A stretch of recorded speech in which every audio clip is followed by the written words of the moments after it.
감사합니다. 먼저 십계명 출애굽기 20장을 보도록 할게요. 성경 갖고 오셨죠? 출애굽기 20장 3절부터 볼게요. 출애굽기 20장 3절부터 17절까지 10가지 계명이 되겠어요. 출애굽기 20장 3절부터 17절, 제가 3절 봉독합니다. 여러분은 4절 그렇게 해서 교독하죠. 너는 나 외에는 다른 신들을 내게 두지 말라. 너를 위하여 생기고 사고를 만들지 말고 또 위로 하늘에 있는 것이나 아래로 땅에 있는 것이나 땅 아래 물속에 있는 것에 어떤 허상도 만들지 말며 그것들에게 절하지 말며 그것들을 섬기지 말라. 나 네 하나님 여호와는 질투하는 하나님인즉 나를 미워하는 자의 죄를 갚되 아버지로부터 아들에게로 3, 4대까지 이르게 하거니와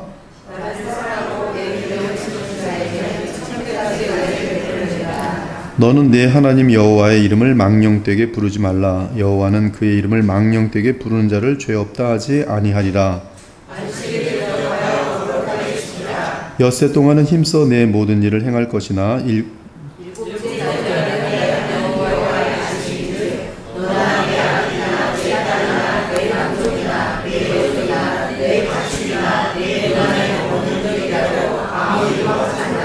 이는 엿새 동안에 나 여호와가 하늘과 땅과 바다와 그 가운데 모든 것을 만들고 일곱째 날에 쉬었음이라. 그러므로 나 여호와가 안식일을 복되게 하여 그날을 거룩하게 하였느니라.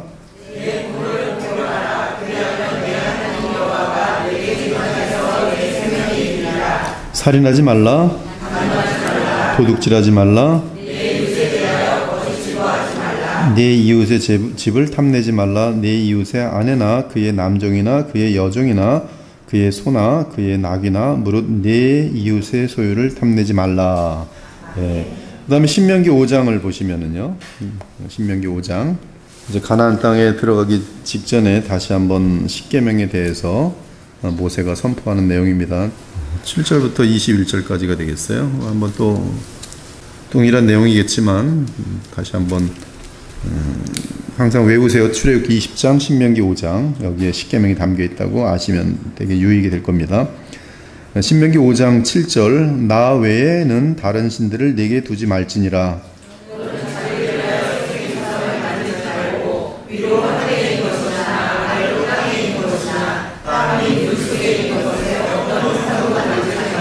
그것들에게 절하지 말며 그것들을 섬기지 말라. 나 내 하나님 여호와는 질투하는 하나님인즉 나를 미워하는 자의 죄를 갚되 아버지로부터 아들에게로 3, 4대까지 이르게 하거니와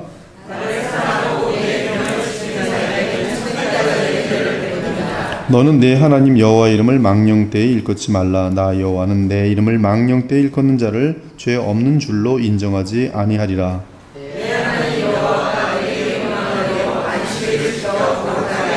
엿새 동안은 힘써 내 모든 일을 행할 것이나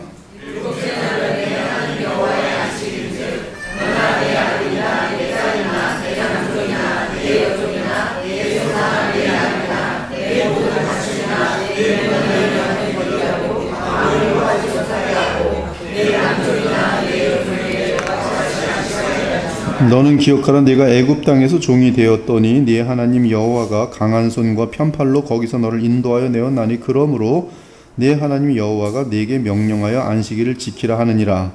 너는 네 하나님 여호와께서 명령한 대로 내 본을 분명하라. 그리하면 네 하나님 여호와가 네 이 땅에서 내 생명을 주고 복을 누리리라. 살인하지 말지니라. 도둑질하지 말지니라.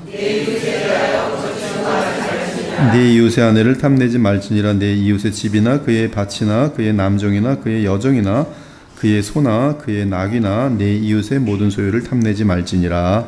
아멘.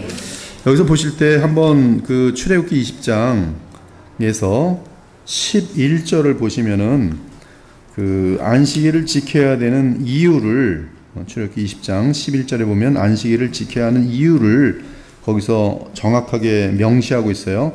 20장 11절 같이 읽을게요. 출애굽기 20장 11절 시작.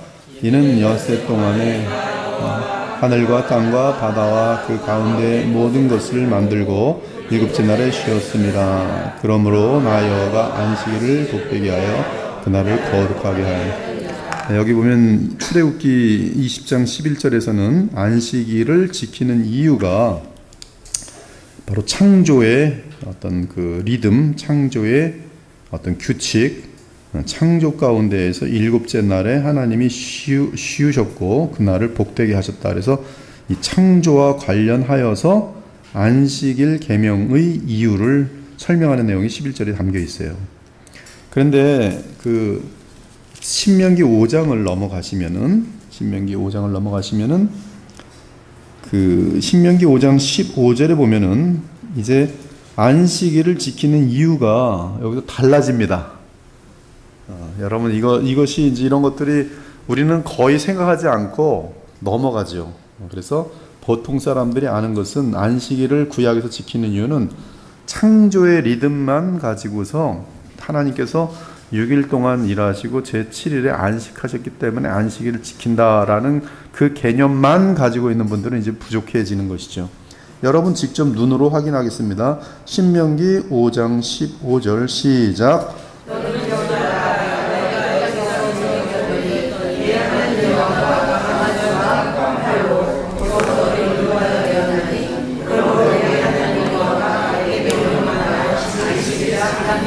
네, 여기 보면은 그 신명기 5장에서의 그 안식일 계명은 안식일을 지키는 이유가 창조에 대한 것으로 말하지 않고 애굽에서 너희를 구속하셨다 이렇게 돼 있어요. 그렇죠? 강한 편팔로 거기서 인도하여 내셨다. 네, 그러므로 그래서 여기 보면 구원하신 그 놀라운 애굽 종되었던 곳에서 우리에게 자유를 주셨다. 예수께서는 이 두 가지가 다 완성됩니다. 안식일의 주인이신 예수님은 창조주 하나님이실 뿐만 아니라 우리의 영원한 구속자세요. 그래서 예수님은 이 십계명에 있어서 제4계명의 주인이 되셔서 그 공관복음을 보면은 예수께서 나는 곧 안식일의 주인이라. 안식일은 우리를 창조하신 하나님이실 뿐만 아니라 우리를 구원하신 그 거룩하신 구속자.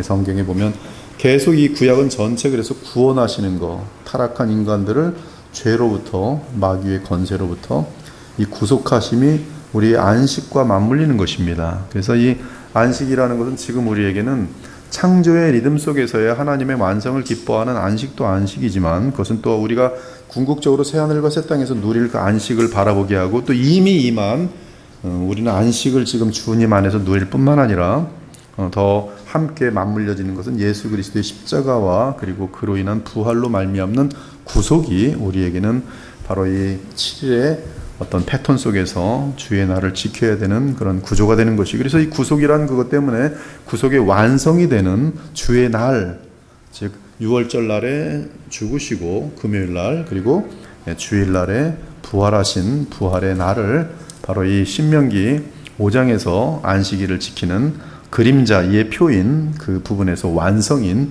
바로 주의 날로 우리는 안식일을 지키는 것이, 그래서 이제 주의 날은 크리스찬 안식일이에요. 크리스찬 안식일. 지금 보면 여전히 안식교라는 데서는 이 토요일날 안식을 지킵니다. 그들은 예수 그리스도의 구속에 대해서 흐지부지하게 감사하지도 않고 그 의미를 두지 않고 여전히 무식한 방법으로 무슨 창조의 정도만 생각하면서 율법에서 벗어나지 못하는 그림이지만 우리는 이 모든 것의 이유는 죄에 물든 우리를 구속하심과 함께 창조의 완성을 바라보고 있는 예수 그리스도 안에서의 진정한 그러한 성경의 완성을 볼 수가 있는 것이. 다시 그 출애굽기 20장으로 돌아가서 우리는 제1계명 너는 나 외에는 다른 신들을 내게 두지 말라, 이건 외우셔야 됩니다. 이걸 꼭 문자 그대로 외기 싫은 사람은 적어도 하나님 외에는 다른 신을 섬기면 안 된다, 이러면 1계명을 외운 것으로 간주할 수 있어요. 한번 그래도 그 출애굽기 20장 성경대로 같이 한번 따라서 외워보죠. 너는 나 외에는 다른 신들을 내게 두지 말라. 그래서 신명기에서는 어떻게 됐냐면 나 외에는 다른 신들을 내게 두지 말지니라 그랬어요. 나 외에는 다른 신들을 내게 두지 말지니라. 한번 외워보죠. 나 외에는 다른 신들을 내게 두지 말지니라.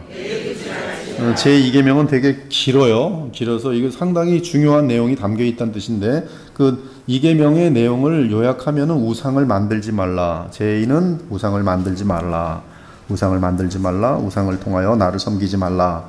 그리고 거기에 대한 내용이 쭉 나와 있어요. 너희들이 그 예배에 대한 바른 예배를 드리지 못할 때 그것은 너희의 자녀들에게 저주가 되든지 아니면 축복이 되든지가 될 것이기 때문에 이 예배에 대해서는 너희는 우상을 따르는 방법이 아니라 세상을 따르는 방법이 아니라 하나님이 요구하시는 방법, 그래서 뭐뭐 하지 말고 정확히 나오면서 우리는 지난번에 regulative principle, 즉 예배의 규정적 원리다. 즉 예배가 말하는 대로만 예배하면 되는 것이, 말한 대로 성경이 말하는 것만 예배를 드릴 때 우리는 이 우상 단지이기 때문에 성경이 말하지 않은 것을 예배에 끌어들여오게 되면서 우상을 섬기는 것으로 달려갈 수밖에 없도록 돼 있어요. 그래서 이 모세가 시내산에서 율법을 받을 때에도 당장 그 율법을 받고 있는 그 엄청난 순간에 땅에서는 곧바로 금덩어리들을 다 모아 놓고서는 우상, 금송아지 우상을 만들고서는 거기서는 이 금송아지 우상이 너희를 애굽에서 구원하여 낸 여호와라. 얼마나 무서운 그런 일들이 발생합니까? 근데 이러한 예배가 우리의 이미지네이션, 인간의 생각에 맡겨질 때 인간의 예배는 순식간에 타락하여서 우리 자녀들은 바른 예배를 드리지 못하게 된다.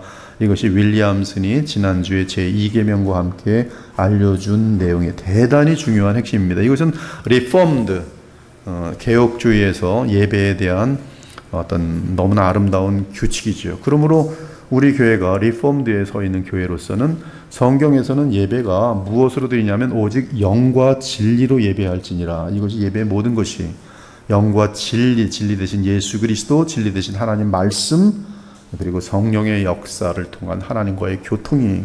그래서 이 참된 예배는 다른 많은 것들이 들어가면 안 되고, 그래서 이제 개혁주의 교회는 그 이후에 예배에서 제일 소중한 것은 말씀 선포, 그리고 대제사장적인 그러한 어떤 예수 그리스도의 중보적 기도가 있으니까 그것을 대신하는 어떤 도구기도, 예배를 위한 도구기도, 그래서 말씀 선포, 도구기도, 그리고 헌물을 바쳐야 되니까 헌물 바침, 그리고 베너딕션, 예배에 대한 성삼위 하나님의 이름으로 축복하는 것, 이 정도가 기본 예배의 틀이 되겠어요. 여기다가 자꾸 무엇을 붙이면은 이제 복잡해지는 거예요. 그래서 우리는 예배 가운데서 우리가 하나님께 드릴 것은 찬양과 헌물이 있고요. 받는 것은 우리 하나님의 말씀과 축도를 받는 것이 그 중간에 이제 기도가, 대표 기도가 들어있다고 보시면 되겠어요. 그래서 예배 시작과 함께 예배의 마무리, 그리고 그 중간에는 바로 이 정도 간단한 규격만 들어가는 것이 바로 하나님께서 안전하게 받으시는 예배가 돼요. 근데 인간들은 자꾸 사람을 즐겁게 하고 싶거든요.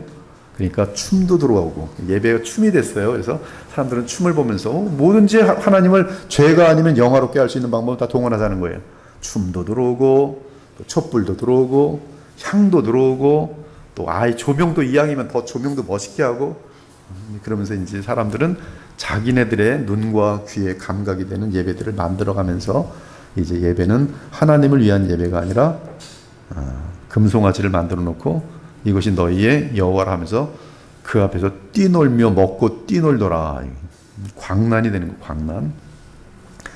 신사도 예배 같은 경우는 광란의 극치죠. 그것은 마귀를 예배하는 것과 다를 바가 전혀 없습니다. 근데 그런 것들이 지금 보면은 교회에서 상당히 붐을 일으키면서 많은 사람들이 모여드니까 그런 예배들이 많이 확장되었다는, 한 10년, 15년 정도가 전 세계를 신사도가 휩쓸었습니다.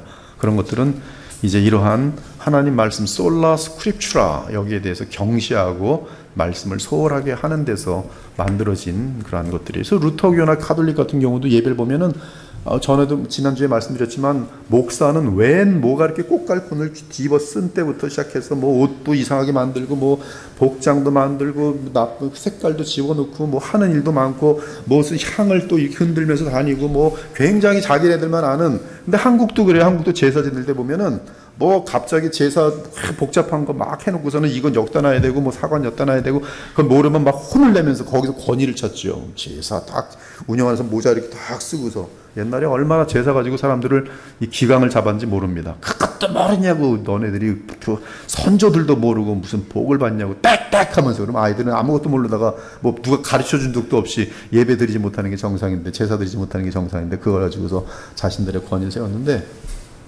이게 그러한 모습들이 이제 이 교회 내에도 얼마든지 들어온다는 거죠. 쉽게. 모든 종교를 보십시오. 뭐 복장, 또 향, 뭐 눈에 보이는 무슨 춤, 덩실덩실 뭐 여기 무당들 보십시오. 얼마나 그 신들을 만나는데 뭐 얼마나 현란하고 복잡한지 몰라요. 여러분, 성경은 말씀이 말씀. 말씀을 놓치면 끝나는 겁니다. 말씀 놓치면 끝나요. 전 세계 교회가 지금 말씀에서 멀어지고 있는 현상들이 많이 있어요. 저희들은 오히려 거꾸로 가야 됩니다. 사람들에게 부딪힐지라도 오히려 우리는 거꾸로 가야 돼요. 왜? 오직 말씀이 하나님께서 기뻐하시는 길이기 때문에 그래요. 오직 말씀은 반드시 누구에게로 이어줍니까? 예수 그리스도께로 이어져요. 왜? 말씀 하나님이시고 그분은 곧 길이요 진리요 생명이기 때문에 말씀이세요. 말씀. 그래서 지난주에 그 제2계명 예배는 regulative, 예배 규정적 원리. 어려운 단어니까 한번 반복을 해보죠. 규정적 원리. 즉 성경이 말하는 대로만 예배하면 되는 거예요. 그거 외의 것들을 갖고 오면 안 돼요. 그거 외의 것을 가져오려면 얼만큼 가지고 있어요? 얼만큼 가져올 수 있습니까? 무한대로 가져올 수 있어요. 우리 여러분 전부 다음 주에는 우리 주님을 기쁘시게 하기 위해서 꽃핀을 다 머릿속에 끼고 옵시다. 그러면 그게 하나의 예배살이 다들 머리에다 이렇게 꽃핀을 끼고 해요. 다음 주에는 다 같이 빨간 장갑 끼고 옵시다. 예배 때 빨간 장갑 돌리면서 하면 누가 죄도 아니고 그러면 다 같이 빨간 장갑 끼고 와서 이제 예배 때 반짝반짝 하나님 기뻐하십시오 이렇게 하는 거죠. 뭐든지 이미지는 뭐든지 만들어냈어요.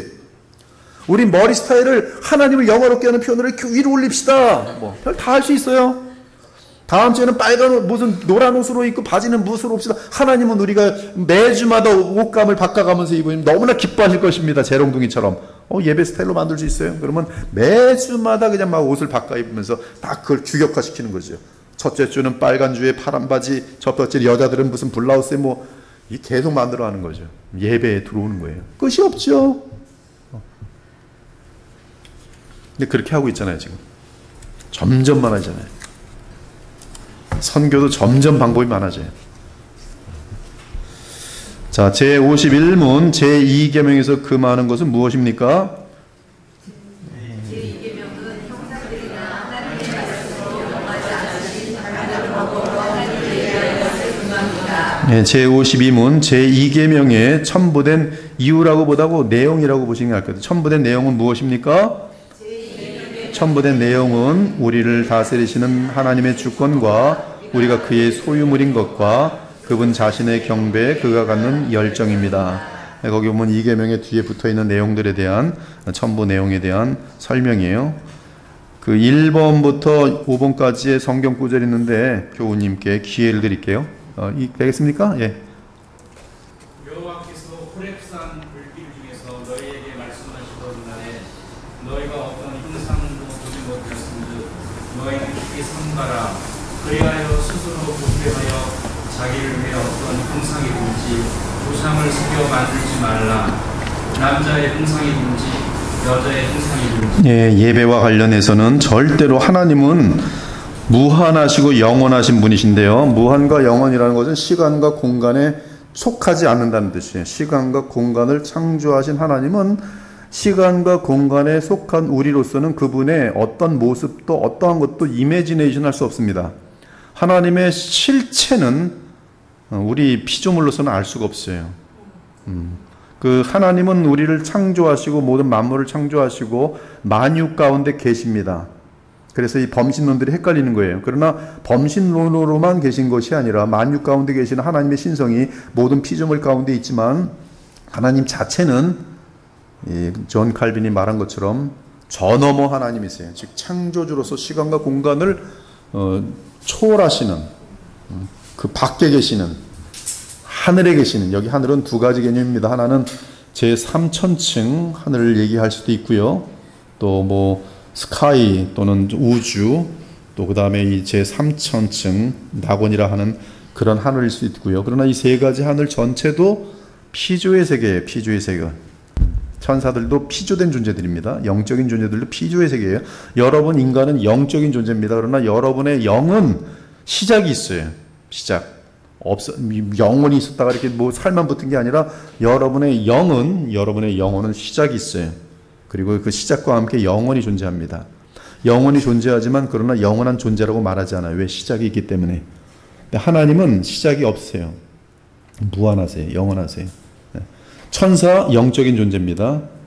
영원한 존재예요. 그러나 천사의 시작이 있어요? 없어요? 있어요. 그래서 피조물이. 이걸 정확히 아셔야 돼요. 피조된 거예요. 없었던 존재가 생겨난 거기 때문에 피조된 것이. 근데 하나님은 그 세계가 아니에요. 하나님께서는 하나님의 세계예요. 그건 우리가 알 수 없어요. 그렇기 때문에 하나님은 그 영광으로는 이 피조물의 세계 속에 자기의 영광을 나타내고 상징적으로 나타낼 수는 있겠죠.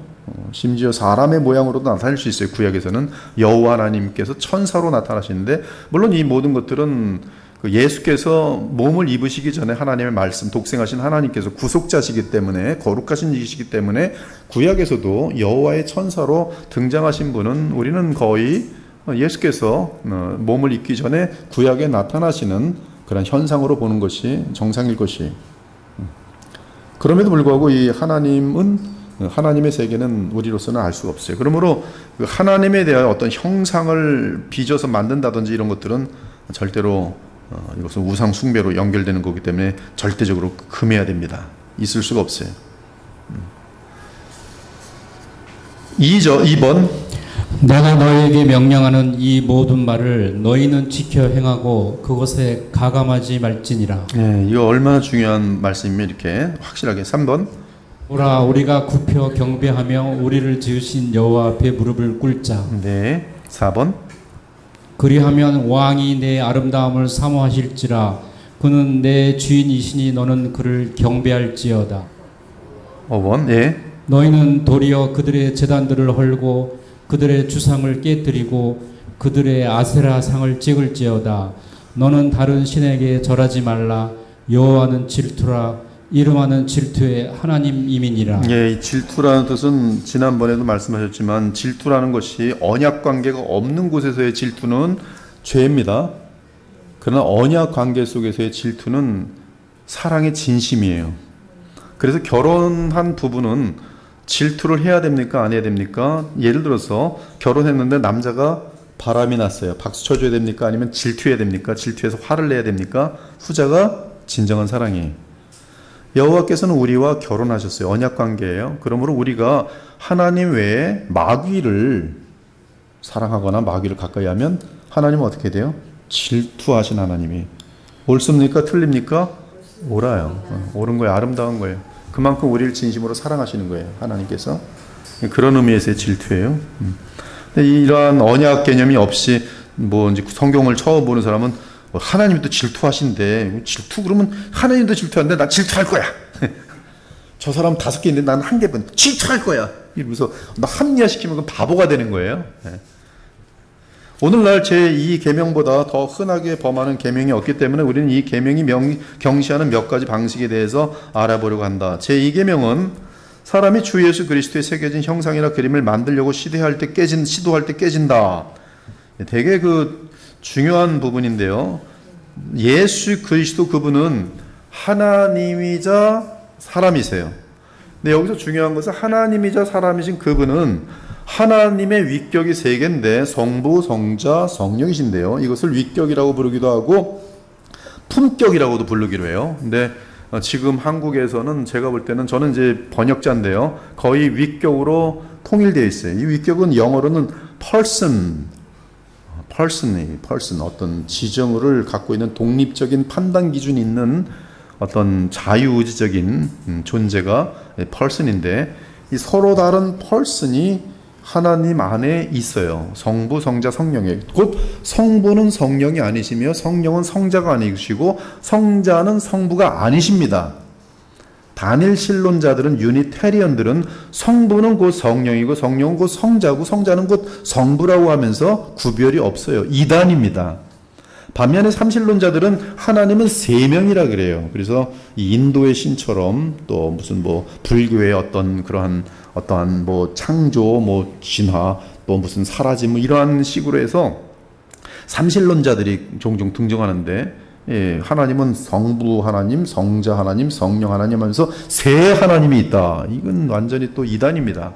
이 성경의 신비는 하나님은 한 분 하나님이신데 그 한 분 하나님 안에서는 서로 다르신 위격이 세 분 계세요. 성부, 성자, 성령이, 그 중에 사람이 되신 위격은 성자 하나님이세요. 즉 독생하신 하나님이세요. 그분의 이름은 말씀 하나님입니다. 성부가 사람이 되지 않으셨고 성령이 사람이 되지 않으셨고 오직 독생하신 하나님이 사람이 되셨어요. 그분이 바로 우리 주 예수 그리스도예요. 근데 그 위격 안에서 이분은 성자 하나님이시며 사람이세요. 성자 하나님이셔 참 사람이 그 위격 안에서, 성령은 성령으로서 신성으로의 위격만 있고 성부는 성부로서 신격으로의 신성으로서의 위격밖에 없는데, 예수께서는 마리아의 몸을 입고 잉태되시는 그 순간부터, 잉태되는 그 순간부터 그의 위격 안에는 참 사람이, 이건 시간과 공간 속에서의 존재인데요, 둘째 아담이 하나님의 독생하신 하나님의 위격 안에 포함되어 있어요. 그래서 예수 그리스도를 우리가, 나사렛 예수 그리스도를 볼 때는 이는 곧 하나님이시며 정말 참사람, 메시아, 중보자, 사람이세요.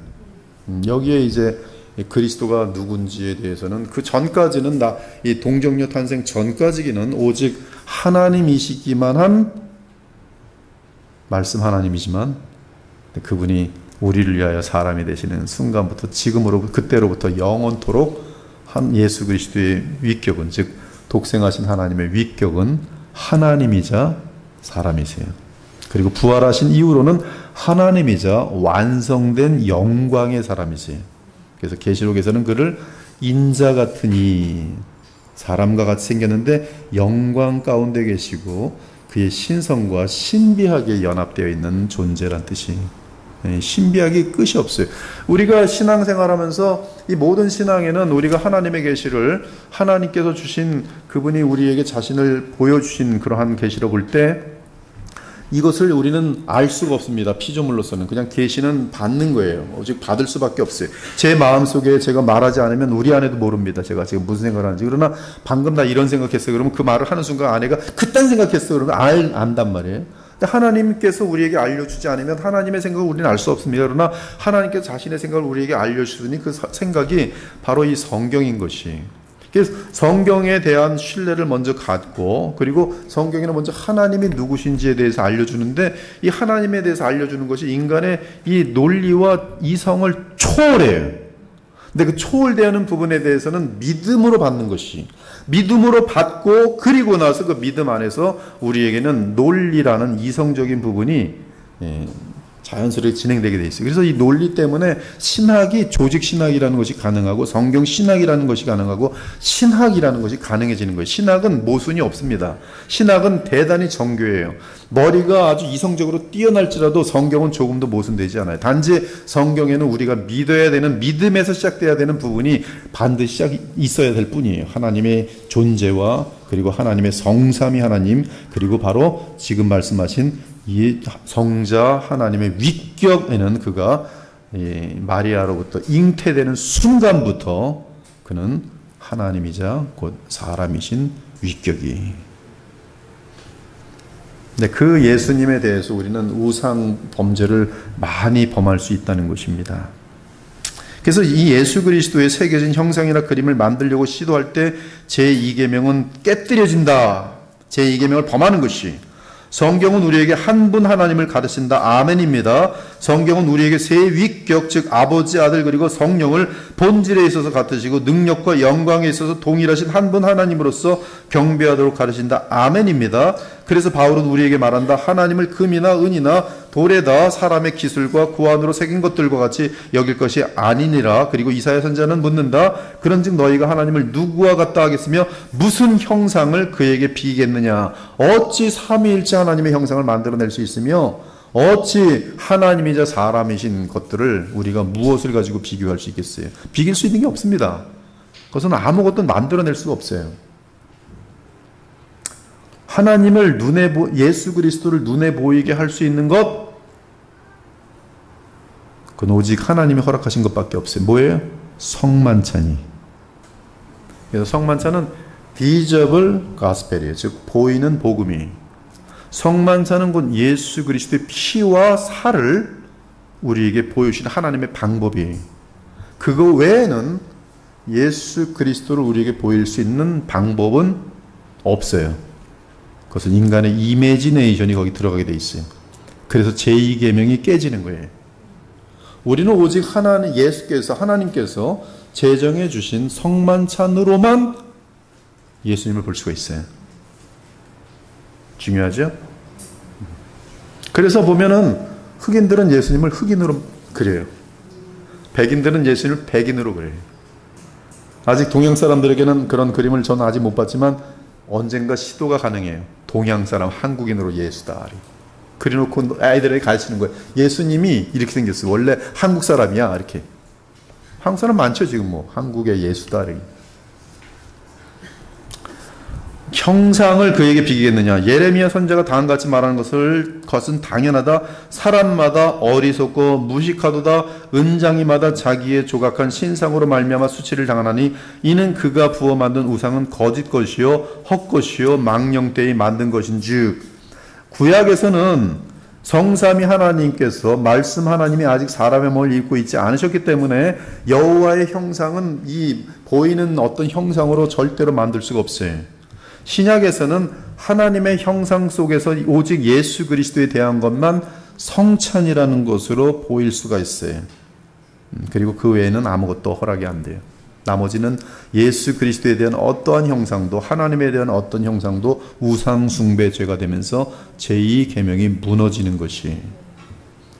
그렇지 않으면 레귤러티브 프린시플에 의해서 사람들은 계속 이미지네이션에 아까 말한 것처럼 이거 다 사람이 지어낸 거죠. 자기 멋대로 믿는 예수님이죠.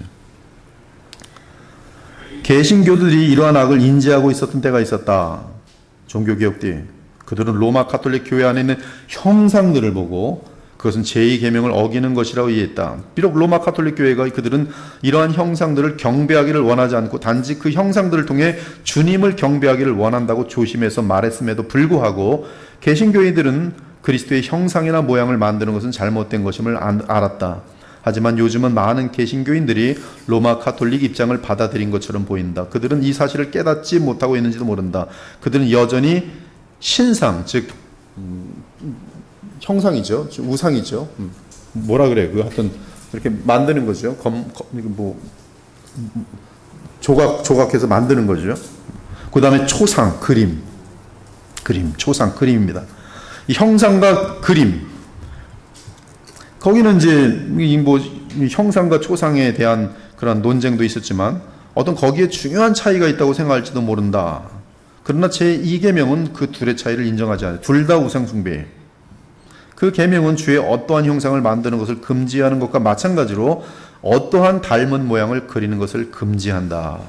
자, 그리스도의 그림에 대한 그릇된 주장, 하나의 중요한 주장이 예수님의 이러한 형상들과 초상들을 변호하는데 항상 사용되어 왔다. 그 주장은 그러한 형상들 또는 초상들은, 형상들은 우상이고요, 초상들은 그림이에요. 하여튼 예수님에 대한 그림 또는 예수님에 대한 어떤 우상, 형상들, 단지 그분을 회상하는 도구로서 또는 자녀들의 교육 수단으로서 유용하다는 것이다.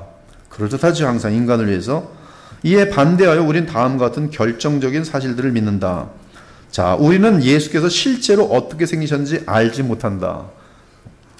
예수님 어떻게 생겼는지 아무도 누구 몰라요. 일부러 하나님께서는 그렇게 하셨어요. 예수님에 대한 생김은 아무도 모릅니다. 아무도 몰라요. 상상도 못해요. 어떤 사람은 흑인이라고 그러고 어떤 사람은 백인이라고 그러고 어떤 사람은 황인종이라고 그러고 다 틀려요, 여기니. 어떻게 생긴지 몰라요. 사실상 우리는 그분의 육체적인 외모가 어떠한지 전혀 알지 못한다. 어떤 예술가가 자기 생각으로 예수님의 그림을 그린 후 이것은 예수 그리스도의 그림이라고 말하면 그는 거짓말하는 거예요. 자기의 뭐에서 나온 거예요? 자기의 이미지네이션에서 나온 예수의 모습이.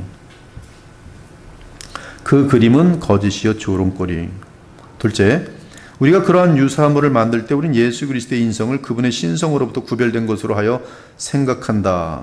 우리는 지금 예수님의 신성을 표현하는 것이 아니라 그분의 인성을 표현합니다 라고 멋있게 얘기할 수 있어요. 이때 네스토리안에 빠지는 것이에요. 즉 예수 그리스도의 신성과 인성을 구별하여서 예수님의 인성을 그려내는 것은, 이것은 네스토리안이라는 이단에 빠지는 것이, 왜 그 위격 안에서는 이 두 신성과 인성이 떨어질 수가 없어요.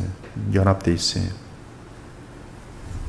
물론 예수 그리스도는 사람이심이 매우 분명하다. 그러나 그분은 또한 하나님이시다. 하나님이시며 사람이신 그분을 그려낼 수 있다? 그건 불가능해요. 그리고 그분은 한 위격 안에서 하나님이며 사람이시다. 우리는 어느 때라도 한 본성으로 다른 본성을 떼어내서는 안 된다. 모든 사람이 아버지를 공경하는 것 같이 아들을 공경하게 하려 하심이라. 이때 아들은 나사렛 예수시면서 동시에 그분은 누구예요? 독생하신 하나님이세요. 하나님이시면서 참 사람이신 그분을 그려낼 수가 없어요. 그림을 그려면 예수님은 누구뿐이 안 되는 거예요? 사람으로밖에 안 되는 거예요. 신성이 그려지지가 않아요. 우리가 예수 그리스도의 유사물을 만들 때 우린 또한 성경을 불명예스럽게 하는 것이다. 왜냐하면 우리로 하여금 구원에 이르는 지혜가 있게 하는 것은 성경이기 때문이다. 성경에 의해서만 신자는 온전히 공급받을 수 있다. 우린 성경을 예수님의 그림들로 보충할 필요가 없다. 우리는 아이들 교육할 때도 그림을 그려서 아이들에게 예수님을 보여주고 싶은 욕구가 되게 크죠. 자상한 예수님을 잘 그리고, 아니면 애들이 좋아하면 꽃미남 예수님을 그려주고. 근데 그러는 것은 지금 성경 자체가 아이들에게 예수님을 보여주려는 그 내용들을 덮어 씌우게 되는 것이죠. 성경의 능력을 우리는 믿지 않는 것이, 오히려 그들에게 그림 없이 성경으로만 예수님을 전달해 주는 것이 성경적이, 우리의 성경을 이해하게 하시고 거울을 보는 것 같이 주의 영광을 볼 수 있도록 하시는 분은 성령이시다.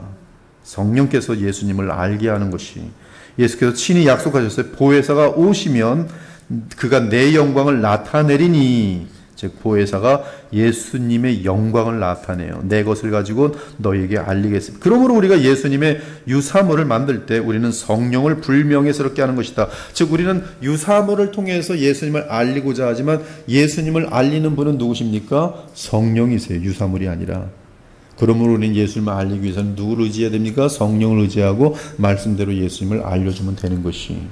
시청각 교육에 대한 도전을 받고 싶죠. 시청각 교육이 이 일반 사람들에게 많은 더 구체화된 그런 지식을 준다고 우리는 믿죠. 그러나 시청각으로 제시하면서 우리는 제2계명을 깨고 예수님을 아이들에게 성경이 제시하는 그대로 제시하지 못한다는 데서 우리 인간들은 그것을 생각조차 못 해보는 것이죠. 그러나 이제 교육을 받았으니까 우리는 그것들을 금하면 되는 거예요. 그렇지 않은 교회들에서 우리는 어떻게 하는가?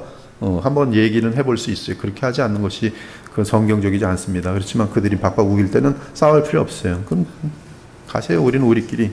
그럼 우리는 잘 따져보고 정말 하나님이 기뻐하시는 거 무엇인가? 우리는 예수님의 그림을 그리지 않는 것이, 예수님의 형상을 만들지 않듯이 예수님의 그림을 그리잖아요. 그림을 그리지 않는 방법이 뭐가 있어요? 그냥 동그라미를 치든지 뭐 다르게 어떤 묘사가 되지 않는 방법으로 하든지 말로 하든지. 왜냐하면 우리에게 구주를 보여주는 것은 성령의 큰 기쁨이기 때문이다. 존 칼빈은 말하였다. 일상의 경험을 보면 하나님의 형상으로 지음받은 사람은 그 형상을 닮은 어떤 우상이나 그림을 얻을 때까지는 결코 만족하지 못한다는 것을 가르쳐준다. 인간은 끝까지 눈과 귀를 만족시켜 주는 것을 찾아요. 하나님은 안 보입니다. 눈과 귀를 만족시켜 주잖아요. 오직 성령으로 우리의 영혼을 만족시켜 주세요. 하나님께서 우리에게 성례를 허락하신 이유는 아마도 눈에 보이는 형상을 보고자 하는 강렬한 열망이 우리 안에 있기 때문일 것이다. 그러므로 존 칼빈은 말한다. 주께서 그분의 말씀으로 구별하신 자연스럽고 상징적인 형상들인 세례와 주의 만찬 외에 다른 형상들을 받아들이지 않는 것은 매우 부적절하다.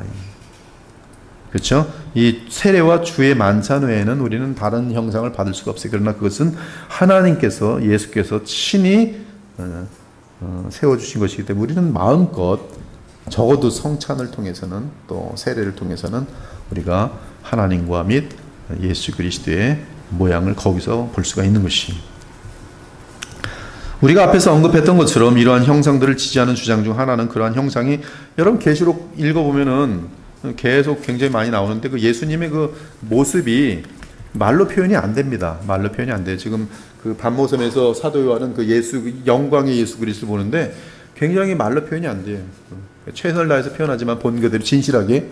그러나 우리가 그걸 읽을 때는 이게 도대체 무슨 모양이지? 그래서 사람들은 한번 그 그림대로 그려보면 뭐 되게 웃겨. 입에서는 칼이 쫙 나가고 뭐 여기 뭐 이상한 그림이 돼버립니다. 그러니까 그런 그림으로 해서 이런 예수님을 믿으라 그러면 이상한 예수님을 믿는 거예요. 거기에 대한 여러 가지 그런 묵시적인 그런 표현들을 거기서 또 우리는 이해할 수가 있어야 될 것이. 우리가 앞에서 언급했던 것처럼 이러한 형상들을 지지하는 주장 중 하나는 그러한 형상이 우리의 자녀들을 교육하는 데 필요하다는 것이다. 그러나 하나님께서 그러한 형상들을 사용하지 말라고 하신 중요한 이유 중 하나로 자녀들을 언급하신 것은 주목할 필요가 있다. 즉 제2계명에는 자녀들에 대한 저주와 축복을 얘기하죠. 더더욱 그러므로 제2계명은 조심해야 돼요. 우리 자녀들을 위해서.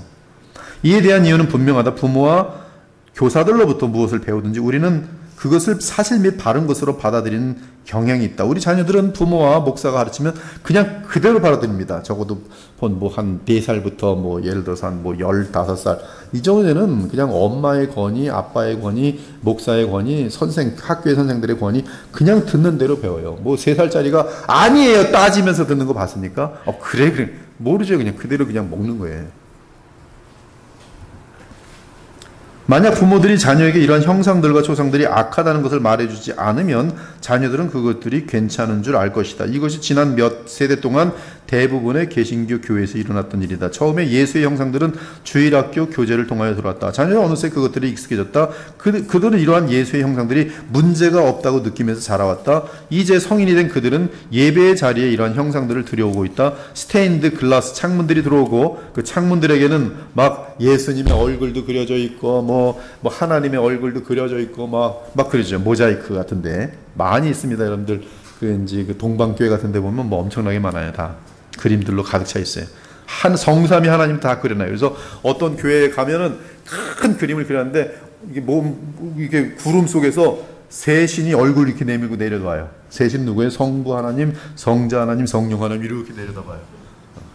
삼신론으로 해서 하나님을 묘사한 그림이 동방교회에 크게 붙여져 있어요. 그들은 그림 마음껏 그립니다. 모자이크에 마음껏 집어넣어요. 사람들은 예배를 드리면서 소위 거짓된 예수의 익숙한 형상들을 볼 수 있다. 우리도 여러분 예수님 그러면 꿈속에서 예수님 생각하잖아요. 털 많이 이렇게 나오서 꼭 항상 미국 70년대 기타 치는 그런 분들하고 똑같다니까요. 여러분 마음속에는 이 백인 그다음 항상 보면 기도하는 예수님 형상 많이 있잖아요. 다 해갖고 예수님 기도하는 모습, 하나님께 기도하는 모습. 지금 없는지 모르겠지만 제가 자랄 때는 그 가난한 시절인데도 불구하고 예수 잘 믿는 사람 보면 꼭 지가 예수님 사진 갖다 놨어요. 예수님 사진. 다 영국 머리 쫙 뒤까지 탁 하고 하늘 보고 이렇게 기도하는 거라. 어렸을 때 보면 예수님은 그분이라. 자기 머릿속엔 예수님, 딱 예수님 그러면 딱 갑자기 영국 옛날 사람이 딱 떠오르면서 예수님. 잘못된 이미지죠. 잘못된 이미지. 수년 전 연합장로교회 안에 예배 자리에서 스테인리스 글라스 창문 봉헌식에 사용됐던 양식을 인용한다. 이건 그대로 코테이션에서 붙여놓은 것이에요. 자, 여러분이 제가 목사니까 읽고 저는 이제 가짜 목사가 잠깐 될게요. 여러분은 가짜 회중들입니다. 성부 하나님의 영광을 위하여 예수 그리스도와 그분의 교회를 섬기기 위하여 성령의 소생시키는 능력을 위하여 이 창문에 지금 그림이 가득 차 있어요. 예수님 하나님. 이 아름다운 창문들을 이 교회와 지역사회에 선물해준 친절함과 관대함의 정신을 항상 상기시키기 위해 그리고 이 교회와 회중의 구성원들인 우리가 이 같은 정신을 영원히 본받도록 하나님께 기도하면서 영혼에게 주는 예술의 목회를 위하여 지성인들에게 이 창문들의 디자인에 영감을 위하여 그리스도인의 명상의 통로로서 회중의 생각들의 방향을 위하여 예배 시간 중에 회중의 존재 안에서 그리스도의 형상의 분명한 영향력을 위하여 그리고 주중의 창문들의 조용하고 거슬리지 않는 영향력을 위하여 그리고 전체 지역사회의 선을 위하여 예수님의 건전하고 중요한 가르침을 받아들이기 위해 이 형상들에 의해 제시된 지속적이고 매력적인 초대를 위해 그리고 우리가 계속해서 진리를 추구한다는 제안을 위해 믿음, 소망, 자비, 기도, 기쁨, 사랑 그리고 평화를 우리의 매일의 삶 속에 연습하기 위해 그 예배 이게 뭐야? 그 봉헌식의 창문 봉헌식. 창문 봉헌 예배란 말이에요. 우리가 이런 교육 안 가면 이런 데 참여해서 아멘 하면 박치가 춤들 치고 뭐 찬양하고 뭐 창문 뭐 박수 난리가 나죠. 좋아서 끝나고 나서 밥 다 잘 먹고 좋은 예배 드리고 마친 거예요. 교만 위험 늘 분별할 수 있는 사람들은 예수님의 그림이 일반적으로 인식되는 것과는 달리 대단히 악하다는 것을 알고 있다. 그러나 우리는 예수님의 그림에도 제2계명을 어기는 것들이 많다는 것을 기억해야 한다. 하나님의 말씀에 기반을 두지 않은 것을 종교적인 교육과 예배에 가져올 때마다 그것은 제2계명을 어기는 것이다. 우리는 오늘날 많은 개신교회들이 아무런 성경적인 기반이 없는 것들을 예배 안으로 가져온 것을 얼마든지 볼 수 있다. 여러분, 이것을 비판이라고 보면은 아무것도 예배든 뭐든 멋대로 하면 돼요. 인간 멋대로. 이러한 것들이 이렇게 그렇게 따져. 그냥 예배하면 되지. 이렇게 생각하는 사람이 있어요. 그거는 내 마음대로 내 멋대로 하나님을 예배하겠다는 얘기뿐이 안 돼요. 이러한 가르침이 누구의 편에서 예배는 누구를 위한 것입니까? 하나님을 위한 것임. 하나님이 원하시는 대로 그분에 드려질 때 그분이 받으시는 거지. 하나님 내가 아무렇게나 드릴 테니까 하나님 받든지 말든지 하시오. 이건 거만한 데다가 지금 예배 자세가 전혀 아닌 것이죠. 지금 윌리엄스가 이걸 지금 얘기하는 이유가 뭐겠습니까? 나는 똑똑하고 너희는 모르니까 배워라겠습니까? 아니에요. 하나님이 기뻐하는 예배를 성경을 통해서 알게 된 다음에 그 하나님의 마음, 예수님의 마음을 알고 이것이 하나님이 기뻐하신 예배는 이렇게 조심해서 드리라고 지금 알려주고 있는 거 아니겠어요? 사랑이죠. 자, 가장 큰 장로교회 한 곳을 방문하자. 자, 이제부터 봅시다. 어쩌면 지금 현대교회의 많은 모습일 수 있어요. 여기 이제 큰 장로교회, 대형교회요. 예배 센터라고 불리는 젊은이들을 위한 공간이 있다. 그 센터에는 성경이 아닌 제단이 있어요. 예배 제단. 불타는 촛불들이 있어요. 분위기 확 잡히죠? 촛불들. 인간은 촛불들에 되게 약한 것 같아요. 촛불만 켜면 빅 이벤트가 있는 것이죠. 여자들에게 촛불 하나 켜서 결혼해 주세요. 그러면 다 결혼해. 촛불. 예배 때도 촛불 켜면 뭐가 있는 거예요. 결혼식 때도 촛불 켜면 진짜 결혼식이. 촛불. 예배 센터에 촛불이 있어요. 향이 잘 납니다. 제단 위에는 그리스도의 형상이 있다. 그 앞에서 우리는 그러한 것들에게 벗어나려고 많은 고통을 당하였던 우리의 선조의 자녀들이 종교개혁을 일으키면서 이 모든 것들을 무너뜨리는데 그 후손들이 이제는 고개를 숙이고 있는 것을 본다. 이제 우리는 거대한 오르간 연주를 듣는다. 예배가 곧 시작될 것이다. 그래서 우리는 속히 성소로 간다. 여기서 우리는 가려는 사람들이 황홀한 중에 앉아서 오르간 콘서트에 귀를 기울인다. 윌리엄스가 예배를 콘서트라 그랬어요. 예, 콘서트가 된 교회가 많이 있다고 본 것이죠. 그 당시도 벌써 1970년대입니다. 이 글이 쓴 게 1970년대 미국의 많은 교회들이 벌써 예배가 콘서트가 돼. 콘서트.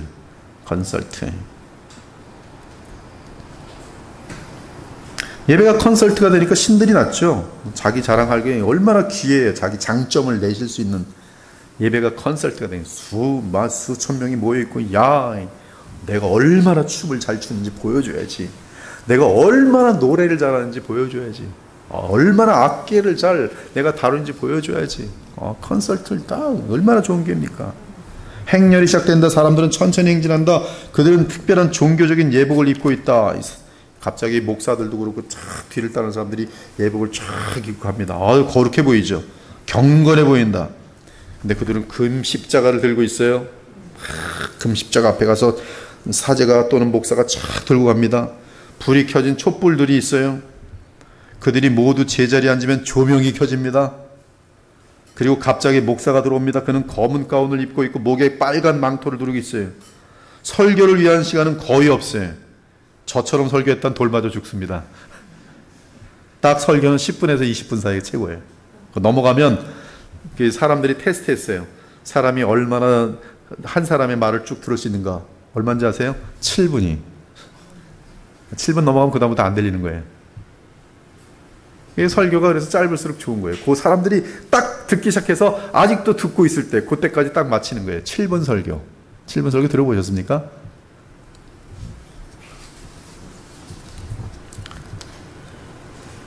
종교개혁 때는 1시간 반 설교.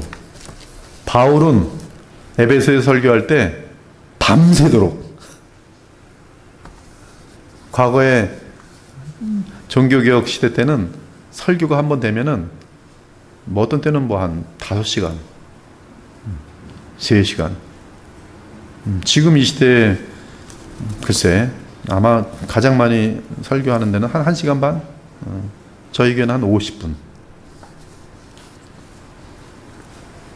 여러분들이 이제 50분 설교를 듣는 게 이제 6개월 지나고 1년 지나고 막 그래서 지금 이제 길지 않은 거예요.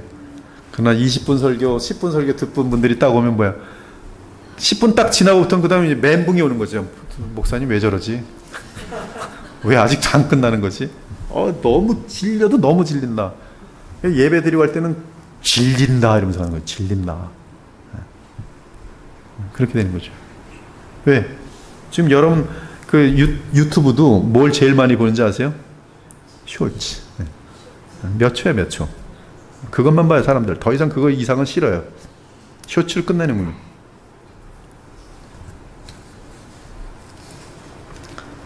다른 모든 순서들이 너무나 많은 시간을 잡아먹었다. 설교는 어떤 좋은 충고와 함께 일상의 삶에 대한 짧은 이야기다. 그리고 나서 동일한 콘서트 분위기와 함께 예배는 마무리된다. 사람들은 좋은 영화를 보았거나 콘서트를 들었을 때 느껴지는 것 같은 가벼운 마음과 흥분된 감정으로 나간다. 한때는 이제 예배를 드라마로 만들었어요. 그래서 예배가 정말로 드라마 한 편 보고 나갔어요. 구도자 예배. 명분은 좋았어요. 불신자들을 복음을 전하는 기회로 예배를 삼아야 된다. 그래서 예배가 구도자 예배, 즉 구원을 위한 예배. 그래서 구원을 위한 예배, 지금 오는 사람들에게 예배를 드리는데 예배인데 주일마다 드려지는 공예배인데 구도자 예배인데 어떻게 드릴까? 연극으로 드리자. 그래서 연극을 예배 때 갖고 오는 거예요. 그러면 갑자기 이제 탤런트들이 다 총동원돼 갖고 연극을 합니다. 그러면 사람들이 눈물을 펑펑 흘리고 그리고 예수님 막 영접하는 듯하고 그것이 전 세계를 잠깐 휩쓸었어요. 열린 예배 이런 식으로 방향을 틀면서. 그러나 항상 질문을 그걸 해야 돼요. 하나님이 요구하시는 방법의 예배인가? 하나님을 중심으로 한 예수 그리스도 중보자로 삼은 하나님의 보좌, 거룩한 보좌 앞에 상달되는 예배인가? 그렇지 않으면 뭐 한 거예요? 종교 광란을 한 거예요. 아무리 10만 명이 모였던, 1만 명이 모였던, 아무리 세계적인 오케스트라가 찬양을 했던, 아무리 많은 사람들이 감동을 받았던, 누구에게 상달되지 않았어요? 하나님께는 상달되지 않았어요. 하나님께 상달되는 예배는 반드시 누가 있어야 돼요? 중보자 예수 그리스도가 계셔야 돼요. 없으면 하나님께 갈 수 없어요. 피조물과 창조주의 갭도 너무나 클 뿐더러 죄인들과 무한히 거룩하신 하나님의 갭은 무한히 큽니다. 죄인들이 감히 무한하시고 영원하신 한 위격 안에서 참 사람이며 참 하나님이신 그분 없이 하나님께 나아간다고요? 그것은 아예 성경이 틀렸다고 말하는 게 나아요. 성경은 오직 예수 그리스도 외에는 아버지께로 갈 자가 없어요. 갈 길이 없어요. 예수께서 말하는 건 구원 문제만이 아니라 예배 문제도 동일해요. 나로 말미암지 않고는 아버지를 갈 수가 없어요. 그래서 예배 때도 항상 우리는 우리의 대제사장, 우리의 왕, 우리의 영원한 선지자 대신 예수 그리스도 의지하여 하나님 보좌 앞에 영원하시고 무한하신 온 우주를 창조하신 하나님, 지극히 거룩하신 하나님께 나아가는 것이, 그리스도 없이는 우리는 갈 수 없어요.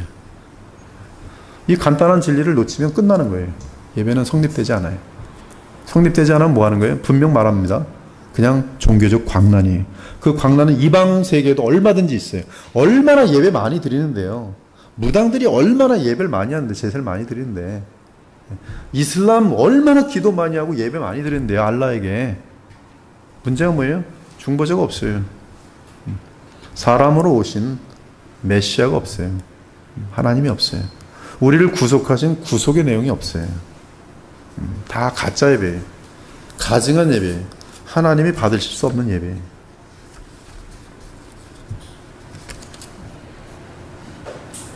동일한 콘서트 분위기로 마무리된다. 사람들은 좋은 영화를 보았거나 콘서트를 들었을 때 느껴지는 것 같은 가벼운 마음과 흥분된 감정으로 나간다. 그러나 그 누구도 이 예배 중에 거의 처음부터 끝까지 제2계명을 어겼다는 사실을 깨닫지 못한다. 윌리엄스가 감탄사를 썼습니다. 중요한 핵심, 이와는 대조적으로 요리문답의 저자들이 보여주었던 예배의 꾸밈없는 단순성은 놀라울 정도다. 그리고 대다수의 개신교 교회들이 로마 카톨릭 방향으로 움직이면서 그 단순성은 점점 더 주목을 받고 있다. 많은 사람들이 이제 가니까 단순하게 예배를 드리고자 하는 사람들은 이제 더 그것이 중요해지는 것이, 우리는 이 같은 높은 기준에서 벗어나지 않겠노라고 결단하도록 하자. 순수하고 단순한 예배를 유지하겠노라고 주님께 맹세하자. 이 단어가 굉장히 강합니다. 우리 교회도 맹세해야 돼요. 왜? 우리는 우상단지라 이러한 맹세하지 않으면 다시 언젠가 순식간에 찬양팀을 빙자하여서 예배가 부패하기 시작하고, 뭔가 또 찬양대를 빙자해서도 심지어 예배가 부패하기 시작하고, 뭔가 더 재미난 살짝살짝 사람들을 더 많이 모으면서 구원하는 게 더 하나님이 기뻐하지 않을까. 실용적인 입장에서 뭔가 계속 추가시키고, 우리는 그냥 신령과 진리로 예배하는 건 항상 거기다가 집중해야 돼. 말씀, 오직 예수. 그리고 하나님께서 우리에게 그렇게 하도록 명하셨다는 사실을 확신하면서 그렇게 하자. 그분은 하나님이시고 우리는 그분의 백성이다. 무엇보다도 우리가 이것을 행하면 하나님께서 우리의 자녀들과 그 후손들에게까지 풍성한 영적인 유익을 주실 것이라는 확신을 가지고 기뻐하도록 하자. 이것이 제2계명에 첨부된 약속이기 때문이다. 제3계명은 무엇입니까? 제53문 제3계명은 무엇입니까?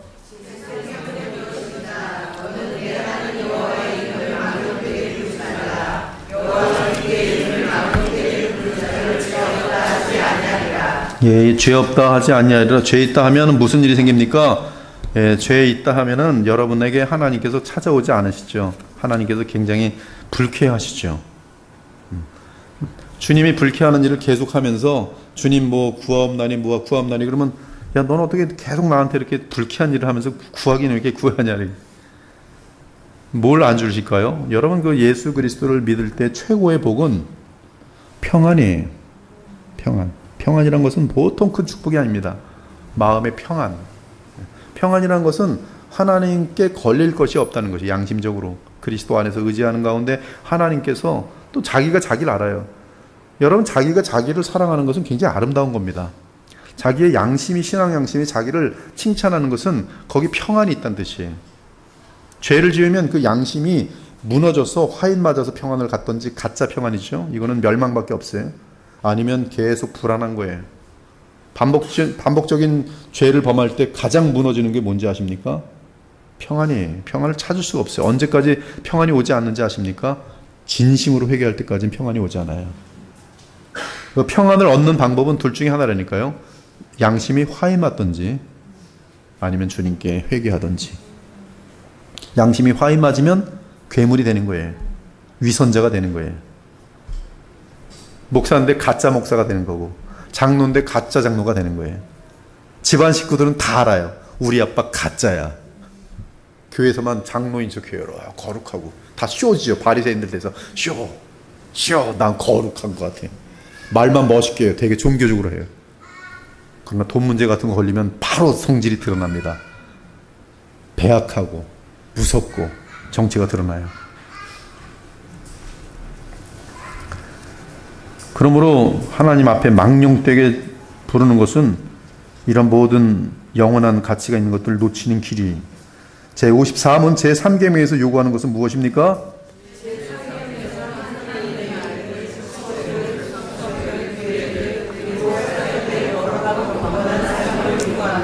네, 거기 한번 1번부터 6번까지. 여호와께 그의 이름에 합당한 영광을 돌리며 거룩한 옷을 입고 여호와께 예배할지어다. 하나님께 노래하며 그의 이름을 찬양하라. 하늘을 타고 강에 행하시던 일을 위하여 대로를 수축하라. 그의 이름은 여호와이시니 그의 앞에서 뛰놀지어다. 주여, 누가 주의 이름을 두려워하지 아니하며 영화롭게 하지 아니하오리이까. 오직 주만 거룩하시니이다. 너는 하나님의 집에 들어갈 때 내 발을 삼갈지어다. 가까이 하여 말씀을 듣는 것이 우매한 자들이 재물 드리는 것보다 나으니 내가 주의 성전을 향하여 예비하며 주의 인자하심과 성실하심으로 말미암아 주의 이름에 감사하오리니 이는 주께서 주의 말씀을 주의 모든 이름보다 높게 하셨습니다. 아멘. 그대는 하나님께서 하신 일을 기억하고 높이라. 잊지 말지니라. 인생의 그의 일을 찬송하였느니라. 예, 제3계명은 우리에게 참된 예배가 요구하는 태도를 가르쳐 줍니다. 첫째 계명은 예배의 대상, 유일하신 참 하나님. 두 번째는 예배의 방법. 세 번째는 예배의 태도를 가르쳐 줍니다. 거짓신을 섬기는 것이 잘못이고 그릇된 방식으로 참되신 하나님께 예배드리는 것이 잘못인 것처럼 신실한 마음이 없이는 참되신 하나님께 예배드리는 것이 가능하지 않다. 그러므로 이제는 여호와를 경외하며 온전함과 진실함으로 그를 섬기라. 이러한 태도로 우리는 제3계명을 이해해야 한다. 시편 기자는 여호와 우리 주여 주의 이름이 온 땅에 어찌 그리 아름다운지요라고 말한다. 시편 기자가 의미하는 것은 하나님의 이름은 단순한 단어나 공허한 칭호가 아니라는 것이다. 하나님의 이름은 어떠한 의미가 있음을 뜻한다. 이름이란 것은 성경에서 엄청 중요합니다. 그리스도의 이름을 힘입어 생명을 누리는 거예요. 그리고 그것은 하나님께서 자신의 이름을 온 땅에 계시하셨기 때문에 의미가 있다. 온 세상은 하나님의 이름이 의미하는 바를 계시한다. 렘브란트라는 이름이 그가 그린 위대한 그림들 때문에 의미가 있는 것처럼 하나님의 이름은 그분의 창조 사역들과 섭리로 인해 의미가 있다. 다시 말해서 우리가 그분의 명예를 배울 때까지 우리는 하나님의 이름을 참으로 아는 것이 아니다. 이것이 바로 예수께서 말씀하신 것이다. 세상 중에서 내게 주신 사람들에게 내가 아버지의 이름을 나타내었나이다. 아버지가 누구시며 아버지가 얼마나 영화로우신 분이시고 아버지를 영원히 영화롭게 하기 위한 그 내용이 이름을 나타냈다는 뜻이. 예수께서 하나님 아버지를 제자들에게 나타내셨다. 그분은 제자들 앞에서 하나님의 위대한 사역들을 행하심으로써 하나님의 이름을 나타내셨다. 이것으로부터 우리는 하나님의 이름은 하나님의 실제를 드러내는 모든 것을 참으로 포함하고 있는 것을 알 수 있다. 즉 하나님의 이름은 하나님 그분 전체고 그분의 행하신 일 모든 것을 대표하는 것이죠. 그것이 이름이에요. 성경은 하나님을 실제 모습 그대로 보여준다. 이는 성경은 오류 없이 하나님께서 자신에게 대해 알려진 계시를 우리를 위해 기록해 놓은 것이기 때문이다. 주님, 아버지, 창조 등과 같은 이름들은 하나님의 계시의 일부다. 전능자, 권면자, 위로자 등과 같은 칭호들도 그러하다. 그리고 우리는 그분의 말씀을 듣고 성경의 기록을 통하여 그분의 행하심에 대해 배운다. 이러한 모든 것들은 우리가 하나님 혹은 주님이라고 부르는 것이 어떠한 의미인지를 이해하는 데 도움을 준다. 우리가 하나님을 실제 모습대로 알고 그분의 이름을 말할 때 우리는 이 계명이 우리에게 무엇을 가르치려는 것인지를 이해하게 된다. 일반적인 견해와 성경적인 견해. 일반적인 견해는 사람이 하나님의 이름을 속된 방식으로 사용할 때만 하나님의 이름을 망령되게 부른다고 보는 것이다. 누구든지 아는 것처럼 하나님을 욕하거나 욕하면서 그 이름을 상난한다거나 이럴 때는 망령되게 부르는 게 맞지라고 하는 것이 일반적인 견해예요. 우리 사람들이 맹세하거나 저주할 때 하나님의 이름을 망령되게 부른다고 말한다. 여기 보면 이제 미국 사람들은 이 하나님의 이름으로 특히 예수님의 이름으로 저주나 욕을 많이 해요. 그렇죠? 그냥 화딱지가 나면 제가 말은 안 할게요. 예수님의 이름을 그렇게 표현하죠. 미국의 아주 참남함. 물론 이것은 하나님의 이름을 망령되게 부르는 예다. 사람들은 때때로 하나님의 이름을 이런 식으로 사용하면서 실제로는 그런 의미가 아니었다고 변명한다. 아니 나는 그냥 사람들이 그러니까 나도 모르게 그냥 그렇게 얘기하는 거지 습관이지 내 거기엔 진실한 의미가 없습니다. 이래봤자 말이 안 되죠. 그들은 자신들이 하나님의 이름을 사용하고 있는 것조차 몰랐다고 말한다. 예수님의 이름을 부르면서도 나는 그거 모르고 썼는데요. 예수라고 분명히 얘기하면서 그렇게 핑계하는 거죠. 그들은 생각조차 없이 하나님의 이름을 부른 것이다. 그러나 생각조차 없이 하나님을 부르는 것이 곧 뭐예요? 하나님을 망령되게 부르는 것이. 아무 의미 없이 생각 없이 매우 중요한 영광스러운 하나님의 이름을 아무 생각 없이 사용해버린 것이 망령된 것이. 이것이 제3계명이 우리에게 가르치는 전부라고 생각하지 않도록 하자. 이 계명의 의미를 더욱 분명하게 하기 위해 우리는 질문해야 할 필요가 있다. 하나님의 이름을 부른다는 것은 무엇을 의미하는가? 문자적으로 그것은 그 이름을 들어 올리는 것을 의미한다. 그것은 우리가 하나님의 이름을 들어 올리고 그분에게 우리 자신을 동일시하는 것을 의미한다.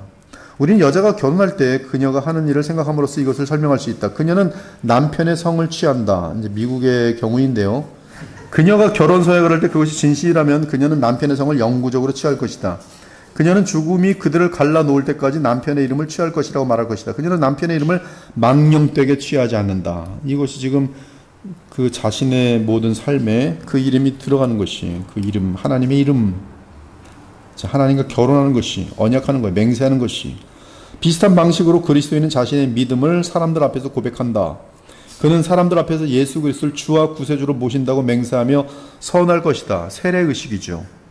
이것이 제3계명과 관련되는 부분이다. 우리는 우리의 믿음을 고백할 때 진실함의 그 의미를 두고 확신해야 한다. 우리는 그분의 이름을 망령되게 부르지 않는다는 것을 확신해야 된다. 성경 말씀한다. 너는 하나님 앞에서 함부로 입을 열지 말며 급한 마음으로 말을 내지 말라. 하나님은 하늘에 계시고 너는 땅에 있음이니라. 그런즉 마땅히 말을 적게 할 것이라. 내가 하나님께 선하였거든 갚기를 더디게 하지 말라. 하나님은 우매한 자들을 기뻐하지 아니하시나니 선한 것을 갚으라. 즉 하나님의 앞에서 함부로 이 말하는 것들에 대해서 허락하지 않은 것이, 맹세로 서원한 것은 갚아야 돼요. 그것이 하나님의 이름을 존귀 여기는 것이, 마음에 깊은 진심 없이 신용하고 말하는 것은 쉽다. 그러나 그것이 경건의 능력을 부인하고 경건의 모양만 취하는 것이다.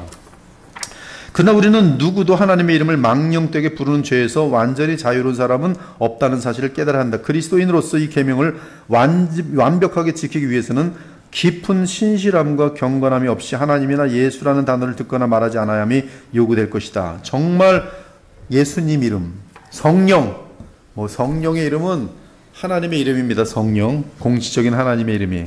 이 세상의 성령의 이름처럼 이렇게 망령되게 부르는 역사는 없어요. 성령, 지금 성령 하나님의 이름인데, 예수, 하나님의 이름이에요. 그렇죠? 하나님, 여호와 가지고도 장난치는 목사들 되게 많아요. 여호와. 하나님 앞에 하나님께서 복 줄 수가 없어요. 우리는 두렵고 떨림으로 이 하나님의 이름과 관련된 것들을 조심해야 돼요. 우리가 기도할 때 마음이 방황하도록 내버려두지 않아야 한다는 것과 교회에서 설교에 항상 주의를 기도에 기울이라는 것도 하나님의 이름이 선포되고 있기 때문에, 예수의 이름이 선포되고 있기 때문에, 성령의 이름이 선포되고 있기 때문에 그 이름 하나님을 경외한다면 그 경외하는 마음이 성경에서는 지혜 중에 지혜인데, 지혜의 모든 근원은 바로 하나님을 경외함인데, 바로 이 경외함은 기도할 때나 또 예배 드릴 때 가장 중요하죠. 그리고 사실은 우리 모두가 때때로 여기 사파에서 볼 수 있는 것처럼 철수와 매우 흡사하다는 것이다. 여기 보면 철수가 예배 드리면서 머릿속에 뭐 있어요? 자가용 그리고 앉아있죠. 목사님은 열심히 하나님 이름을 선포하고 예수님의 이름을 선포하고 그 예수님의 십자가의 죽으심과 부활의 영광과 선포하는데, 밥이나 있을까? 집에 가서 우리 마누라가 지금 밥은 해놨을까? 왜 이렇게 설교는 안 끝나는 거야 빨리? 이게 지금 하나님의 존재, 임재를 지금 업신여기는 것이죠. 목사님 놀라운 하나님의 사역들에 대해서 설교하고 있다. 철수는 듣고 있어야 한다. 그는 말씀에 그의 모든 관심을 집중해야 한다. 그러나 그의 마음은 하나님을 예배하는 일보다 다른 일들, 곧 자기 자신의 개인적인 즐거움에 관한 일들로 방황하고 있다. 그래서 그는 하나님을 예배하는데 자신의 정신과 마음을 집중하지 않고 있기 때문에 예배를 드리는 것처럼 보이지만 실제로는 하나님의 이름을 망령되게 부르고 있는 것이다. 이렇게 하나님의 이름을 망령되게 부르고 있는 우리의 모든 가족들에 대해서, 성도들에 대해서 우리는 뭐 해야 됩니까? 기도해야죠. 저여 불쌍히 여겨주시옵소서. 언제 귀가 열리겠습니까? 그리고 우리는 또 그들 앞에서 더욱더 경건하고 진실한 모습으로 예배를 드려야 될 것이, 근데 혼내가지고 되지는 않더라고요. 하여튼 참 어려워요, 이런 것들이. 너는 어떻게 예배 드릴 때마다 잠만 자냐? 어떡하겠어요, 잠이 오는 걸. 설교만 잘 들어도 믿음 성장합니다. 설교만. 설교에 관심 있고 예배 때 은혜 받으면 그 설교를 다시 듣게 돼 있어요. 다시 확인하고. 그러면 들으면 또 뭐가 있는지 아세요? 내가 주일날 예배 드릴 때 안 들리는 게 또 들려요. 저희 교회에서 믿음이 아주 이거야말로 폭탄처럼 성장하는 분들이 있는데 특징이 있어요. 설교를 소중히 여기고 반복해서 듣는 거예요. 나중에 보니까 다 알아들어요. 어려운 얘기를 해도 알아들어요. 신학자들도 못 알아듣는데 우리 교우도 알아들어요. 할렐루야죠. 하나님은 사람의 중심을 보신다. 자, 3계명은 제1계명이나 제2계명보다 훨씬 더 하나님 그리고 하나님의 도움으로 자기 자신을 아는 개별 신자 외에는 누구도 알 수 없는 예배의 측면을 다룬다. 즉 예배는 이 제3계명은 마음의 중심을 다루는 문제이기 때문에 사람들은 몰라요. 자기만 알아요. 하나님과 나만 아는 문제예요. 제3계명은. 예를 들어 어떤 특정한 교회에서 가르친 교리를 살펴보면 우리는 그곳에서 어떤 하나님이 경배를 받고 있는지 알 수 있다. 이곳에서 선포되는 하나님과 예수님은 성경의 하나님과 예수님인지 알 수 있어요. 이 교회의 관습을 지켜보면 우리는 예배의 태도, 즉 우상을 섬기는지 우상 방법을 섬기는지 아니면 하나님이 원하시는 예배를 드리는지 알 수가 있어요. 그러나 가장 진실한 신실한 교회에서라도 어떤 사람 혹은 사람들이 마음으로 하나님을 진정으로 예배드리고 있는지는 오직 하나님만 아시고 그 사람 개인만 알아요. 이러한 이유로 요리문답 56번의 답변은 이렇게 경고한다. 그러나 이 계명을 범하는 자들이 사람으로부터 형벌을 피할 수는 있더라도 즉 우리의 하나님께서는 그들이 그분의 의로운 심판을 피할 수 있도록 허락하지는 않으실 것입니다. 가룟 유다. 아유 무섭습니다. 가룟 유다. 그는 주 예수 그리스도를 믿는다고 공언했어요. 그래서 사도죠. 그래서 제자죠. 가룟 유다는 그가 마귀를 내쫓으러 파송될 때 같이 나간 사람입니다. 마귀를 내쫓는 사람이었어요. 돌아오고서 보고도 한 사람이에요. 가룟 유다는 이 주님께 그래도 하나님 나라를 바치는 연보들이 있으면 그거를 관리했던 사람이 가룟 유다는 한마디로 재정부장이었어요. 다른 사람들 눈에는 예수님의 오른팔 같은 사람처럼 보였어요. 누가? 가룟 유다가. 그는 바르게 행해지는 예배에 외적으로 참여했어요. 예수님 말씀하시면 맞습니다. 맞습니다. 옳은 말씀을 하십니다. 우리 예수님 최고. 가룟 유다에 제자들 11제자들이 끝까지 가룟 유다를 모릅니다. 몰라요. 누가 예수님을 배반할지 몰라요. 사도 요한마저도 몰라요. 예수님의 사랑을 그토록 많이 받는. 그래서 사도 요한이 물어보죠. 누구리까? 예수께서 뭐라고 해요? 나와 함께 지금 이 떡에 손을 같이 넣는지다. 사람들이 보기에는 그는 신실한 제자로 보였다. 누구도 그가 거짓신을 예배했거나 잘못된 방식으로 예배했다고 말할 수 없었다. 그러나 그가 신실하게 믿는 마음이 없었기 때문에 주님은 그의 예배가 망령된 것이었음을 아셨어요. 언제부터? 처음부터 그는 망령됐어요. 위선이었어요. 가짜였어요. 따라서 우리는 제3계명이 신실한 기독교 교회에 참석하는 사람들에게 특별히 적용되는 것을 알 수 있다. 그들은 외형적으로는 올바른 종교에 속해 있으면서 마음으로는 믿지 않는 상태에 있지 않도록 주의해야 한다. 우리가 배워야 할 큰 교훈은 마음으로 믿는 신앙, 종교가 아니면 하나님께서 보시기에 참된 종교가 아니라는 것이. 즉 종교는 바른 교회, 바른 복음이 선포되는 진리가 있는 교회가 일단 바른 교회고요. 바른 예배가 성립됩니다. 바른 하나님, 오직 성삼위 하나님과 우리 주 하나님이시면서 사람이신 그리스도를 중보자로 하는 바른 예배가 드려지는 곳에서 하나님 말씀이 신실하게 복음이 선포되는 곳에서 드려지는 예배인데 그 예배가 또한 규정적인 원리에서 하나님이 원하시는 방법에 따라 예배 드려지는 곳에서 그 다음에 마지막에는 진실하고 신실한 마음으로 예배 드리는 것. 요거는 자기만 아는 거예요. 하나님만 아는 거예요. 이 세 가지가 성립될 때 주님께서 받아주신 예배가 돼요. 근데 이 세 가지가 다 오화로 묶여 있지 않고 엔드로 묶여 있어요. 세 가지가 다 성립이 돼야 돼요. 근데 어떤 교회는 1번부터가 성립이 안 돼요. 저번에 말했죠? 랜싱이라는 교회에 갔더니 우리는 다 주로 하나님을 섬긴다면서 무슨 이슬람교 무슨 다 모여가지고 같이 동네 이웃을 위한 예배를 드리고 무서워요. 그게 1, 2년 얘기가 아니고요. 근데 언제야? 1993년 4년 상당히 오래된. 2번도 마찬가지고 촛불 갖다 놓고 예배드리기 힘쓰는 교회, 조명으로 분위기 잡는 교회. 다 하나님께서는 다 fail. 인간의 열심 가지고서 하나님을 영화롭게 한다고 생각하지 마십시오. 우사가 그 궤를 만져갖고 즉사하잖아요. 왜 그래요? 그 메시지가 정확하게 예수 그리스도 하나님이 원하시는 길로 오지 않으면 즉사예요.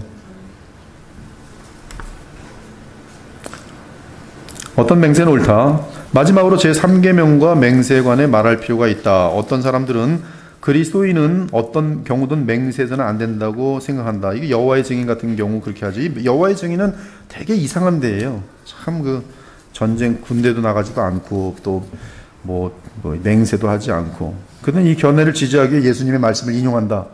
나는 너에게 이르노니 도무지 맹세하지 말지니. 뭐 지금도 성경에 대해서 한쪽으로만 자기가 이게 이제 좀 들었다고 좀 듣는 사람들은 여기 보세요. 여기 도무지 맹세하지 말라는데 맹세하지 말아야죠.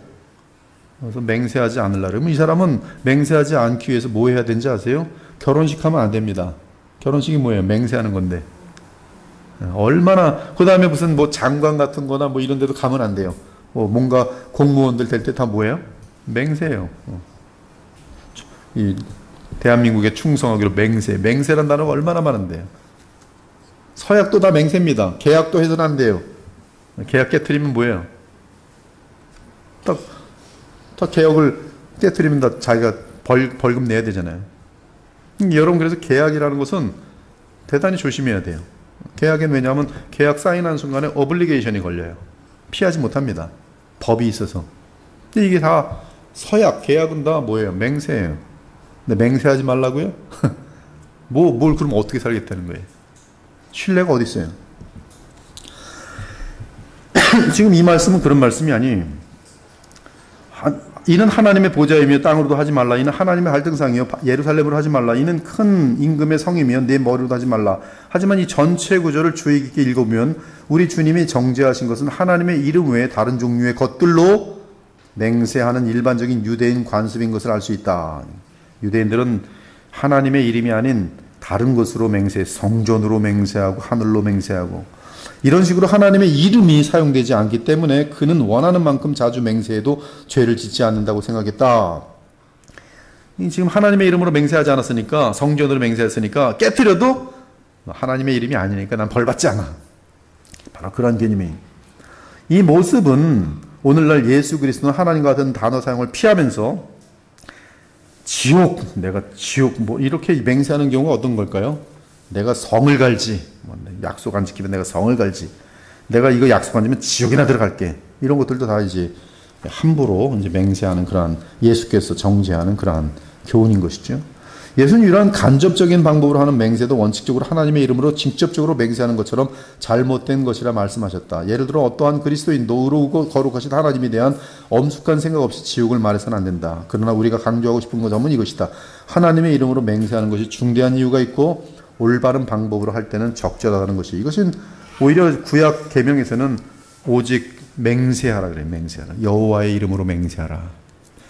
지금 야고보서도 그렇고 예수님께서도 그렇고 이 맹세하는 것은 뭐냐면 맹세하지 않으면 신뢰가 회복될 수 없는 불신사회에 대한 것이 문맥이에요. 여러분들이 하도 거짓말들을 서로 하니까 나중에는 맹세하지 않으면 서로 안 믿는 거예요. 너 내 말 못 믿어? 내가 맹세할게.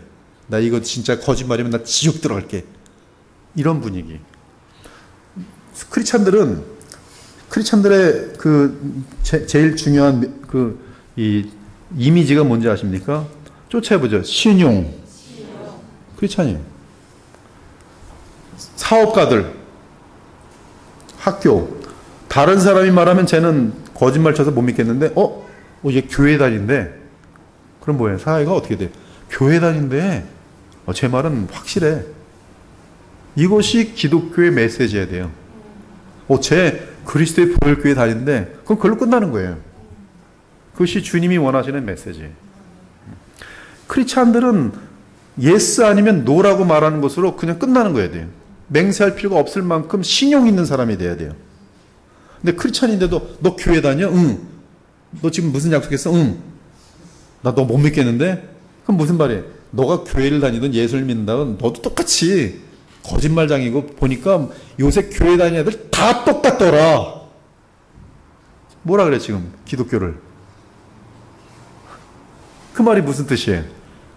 쟤네들 뭐 믿을 만한 것도 없고, 교회 다닌다고 하는데 컨닝 똑같이 하고, 교회 다닌다고 하는데 인원 아무렇게나 하고, 교회 다닌다고 하는데 무슨 성범죄 똑같이 저지르고, 교회 다닌다고 하는데 무슨 돈만 문제가 생기면 바로 그냥 남 등치고. 뭐야 쟤들. 교회 다니는 게 뭐야.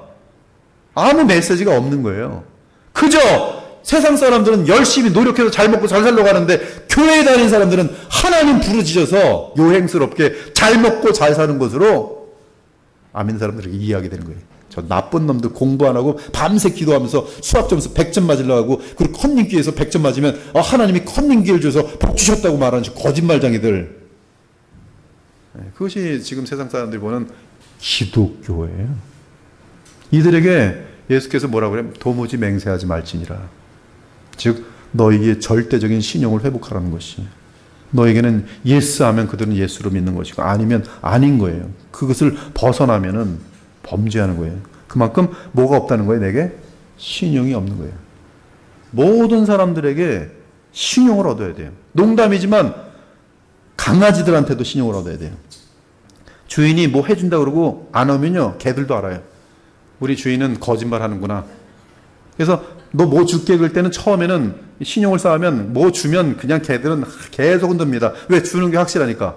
근데 뭐 준다 그러고 까먹고 뭐 준다 그러고 너 뭐 줄게 그러면 너나 먹어. 개들도 알아요. 개들도.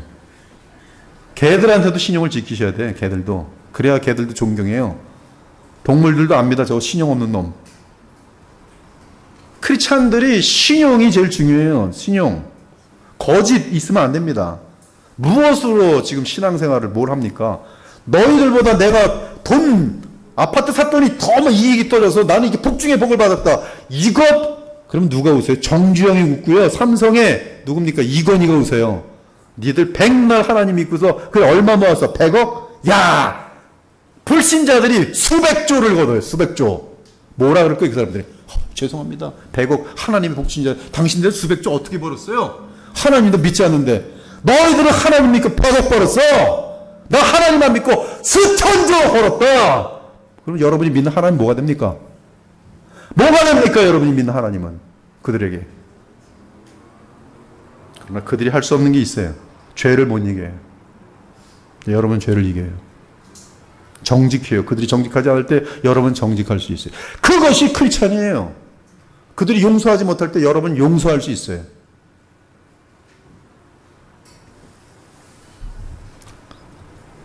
율법은 율법은 말씀한다. 내 하나님 여호와를 경외하며 그를 여러분 너무 잘하는데 지금 여러분 앞에서 뭐라고 그러는 게 아니고요. 여러분이 화를 내는 게 아니에요. 그냥 이렇게 강조를 하는 거지. 지금 왜 목사님이 갑자기 우리 뭐 잘못한 것도 없는데 왜 이렇게 화를 내실까? 그런 뜻은 아니에요. 그냥 하도 거짓말하는 크리스찬들이 많은 것 같아갖고 그러지 말자고 지금 강조를 하는 거예요. 지금 강조하는 것과 화를 내는 것과 구별을 잘 하셔야 돼요. 저는 지금 화를 내고 있지 않습니다. 그러므로 그리스도인들은 합법적인 방법, 예를 들어 법정과 같은 곳에서 맹세해야 돼요. 여호와의 증인 어디서도 맹세해야 돼요. 이런 바보들이 어디 있습니까? 합법적인 것들 맹세하세요. 부담 갖지 말고. 결혼식 때 맹세하십시오. 여러분이 연약해서 맹세를 지키지 못할지라도 진심일 때는 맹세하셔도 돼요. 맹세할 때는 그 내용이 참되고 옳다는 하나님의 승인과 함께 신실한 마음으로 행해야 한다. 잘못 서운할 때 있어요. 잘못 맹세할 때 있어요. 중심으로 하나님께 회개하시면 리셋되는 거예요. 하나님 정말 그땐 제가 무지하고 어리석어서 괜히 쓸데없이 하나님께 맹세해가지고 맹세했는데 보니까 안 되네요. 왜 이렇게 해보려고 또 안 되네요. 그러면 아예 이건 안 되는 겁니다. 어떤 사람이 그러지 말죠. 정직해야 되는 게. 제가 그랬어요. 제가 1년에 목사 되기 전에 1년에 3독하겠습니다라고 뒤에다가 성경 뒤에다가 큰 그 검정 펜으로 그냥 두꺼운 펜으로 맹세합니다 그랬어요. 근데 매 3독을 못 하는 거예요. 직장생활 하면서. 그래서 나중엔 지워요. 지우는데 이제 맹세한 게 걸리는 거예요. 그래서 이거 어떻게 해야 되지? 서운한 건데 이거 어떻게 해야 되냐? 간단하더라고요. 주님 잘못했어요. 제가 바보였습니다. 이제는 맹세하지 않고 열심히 성경 읽겠습니다. 마음에 평안이 싹 오더라고요. 잘못된 입다처럼 무슨 맹세했기 때문에 나 끝까지 지키겠다. 그때 자기예요. 입다가 잘못된 맹세했으면 그때 하나님 잘못했습니다. 나를 첫 번째로 맞이하는 사람 번제로 드리겠는데 내가 무식했습니다. 외동딸이 나와서 번제로 드리겠다고 했는데 외동딸이 나오는 거예요. 이 입다가 바보 같은 입다가 나는 내 말에 충실하겠다. 지켜버렸어요. 하나님 기뻐하시겠습니까? 이 머저리야. 왜 그러고 있느냐. 그럴 필요 없어요. 우린 실수예요. 무지해서 실수예요. 우리가 바르게 맹세할 때 하나님께서는 친히 축복을 약속하셨어요. 결국 바른 맹세는 세상 앞에서 선한 고백을 하는 것을 의미합니다. 오늘 여기까지 하고 다음 주에 계속 제40과 제3계명이 금하는 것은 무엇입니까? 하겠습니다. 기도하겠습니다. 하나님 감사합니다. 오늘 저희들 계속 10계명에 대해서 1970년에 윌리엄슨을 통해서 우리에게 남겨놓은 귀한 유산을 저희들이 공부하고 있습니다. 지금 시대와 또 50년이 지난 동떨어진 시대 같았지만은 주의 진리의 말씀은 언제나 동일하게 적용되는 것이라 이분을 통해서 저희들 또 새로운 것들을 또 느끼게 하시고 배우게 하시니 감사합니다. 주님을 믿고 예배하며 경외함이 얼마나 신중하며 또 진실하며 아름다운 것인지를 오늘 또 느끼게 하시니 감사합니다. 오늘 또 이 말씀을 나눈 모든 주의 백성들에게 예수님을 믿는 삶이 장난이 아니라 더욱더 진실하고 진지한 마음으로 정성스럽게 온 마음을 다하여 하는 것임을 오늘 또 다시 한번 마음에 새기고 항상 주 앞에 나아올 때나 또 언제나 우리 주 예수 그리스도 안에서 주님을 배우며 우리의 남은 삶을 아름답고 진실한 신앙으로 달려가는 그러한 주의 복된 백성들 다 될 수 있도록 인도하여 주옵소서. 돌아가는 발걸음에 주의 확신된 말씀을 듣고 신비한 성령으로 말미암는 기쁨이 넘칠 수 있도록 인도하여 주옵소서. 예수 그리스도의 이름으로 간절히 기도합니다. 아멘.